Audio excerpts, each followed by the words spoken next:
रिंकू, हाँ जी। ये देख।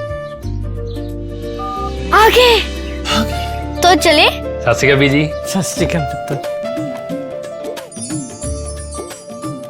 अब साफ दिखाई दे रहा है बीजी।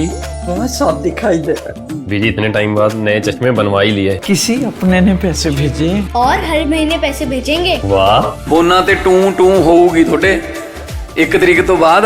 ਇਹ ਤੁਹਾਡੇ ਪੈਸੇ ਨੇ, ਇਹਦੇ ਨਾਲ ਕੋਈ ਅਮੀਰ ਨਹੀਂ ਹੋ ਜਾਣਾ ਤੁਸੀਂ।